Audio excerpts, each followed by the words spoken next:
Now when it comes to the Kabe, the main point that we try to communicate is the following.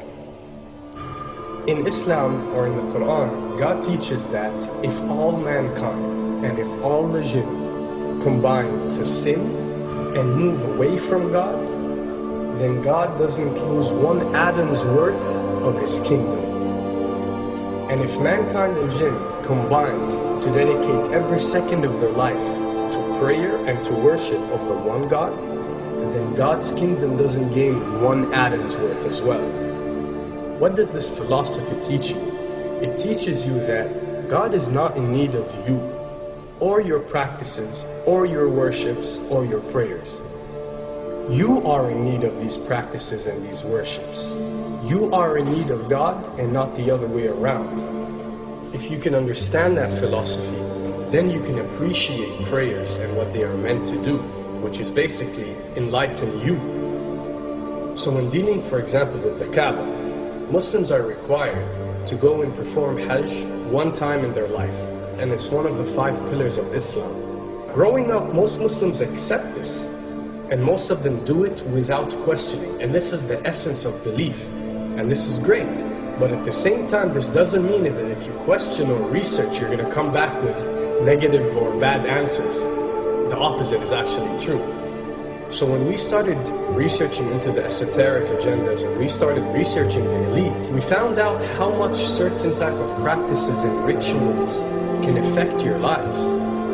So when we went and placed this on Islam, we developed an even deeper respect for this religion and a far deeper respect for God and the Creator of us. So when you go to the Kabe and you circle around it 7 times, the essence of this worship is not that you are worshipping a stone, or that you are worshipping a house, or that you are worshipping a Kabe. The Kabe is merely the focal point or the centerpiece that all Muslims have to unite and focus their energy and prayers towards in a practice that is actually worshipping God.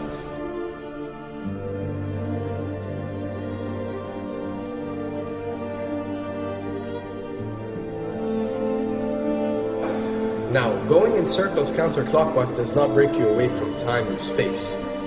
But the fact that the energy of the Kabe is the strongest energy on earth and it flows counterclockwise, by you flowing in correlation with this energy, you are uplifting yourself. You are reaching spiritual levels that you rarely do experience anywhere else on earth. And the fact that you got to do it 7 times, and we are taught that there are 7 skies or 7 samawat or 7 spiritual planes, then one can discover that each circle breaks you through a spiritual plane spiritually, so you can reach the ultimate state of wisdom and spirituality. Does this mean that only Muslims can reach this level? Does this mean that if you're not Muslim you give up or you reject this information? Not at all. In essence, any one of you, regardless of what your faith is, if you are dedicating your worship and your journey to the one and only Creator and not anything created, then you are on a righteous path.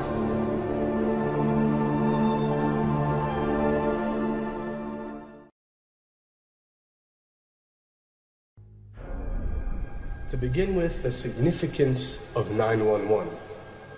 What you have to understand, and what we are trying to explain, is that when dealing with extra dimensions, or when dealing with beings from extra dimensions like jinn, for example, or when dealing with the Illuminati, or the elite, or people that follow a certain type of esoteric agendas, although me and you communicate through words and letters, they have chosen a different type of language.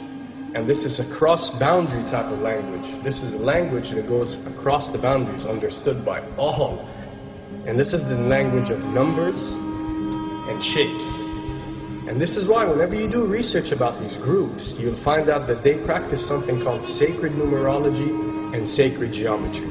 What does this mean? It means that each number is given a meaning. Each shape is given a meaning. A meaning is communicated whenever a shape is presented or a number is presented by these specific groups.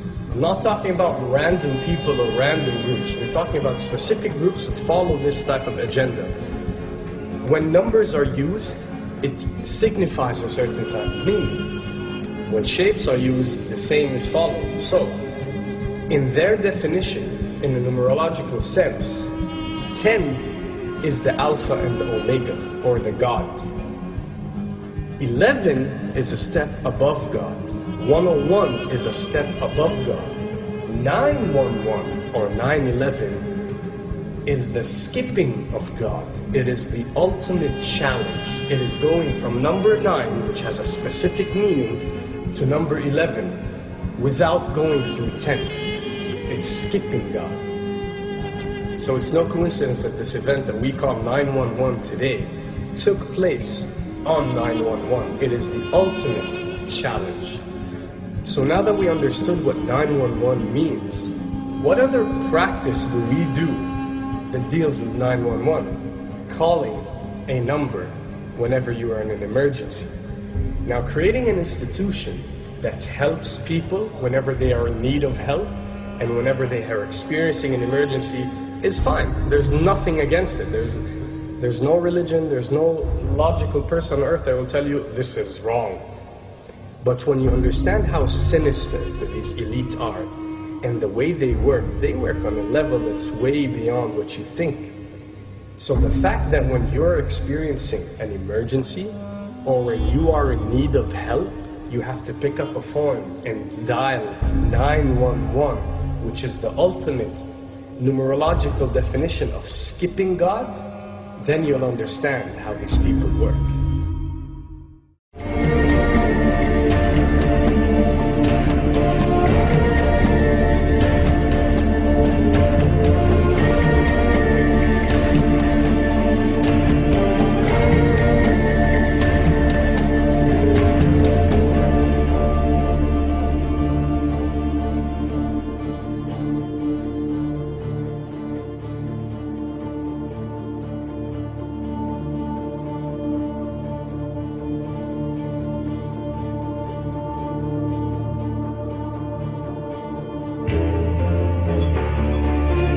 And when dealing with rituals, we recognize that everything adds up. For something to be a ritual, everything has to be in place, everything has to be perfect. And my advice is, if you want to recognize that something is satanic, it has to add up in all sense. The numbers have to add up, the shapes have to add up, the event has to add up, it has to have one general meaning. The pieces of the puzzle fit perfectly. That's when you recognize that something is ritualistic or satanic.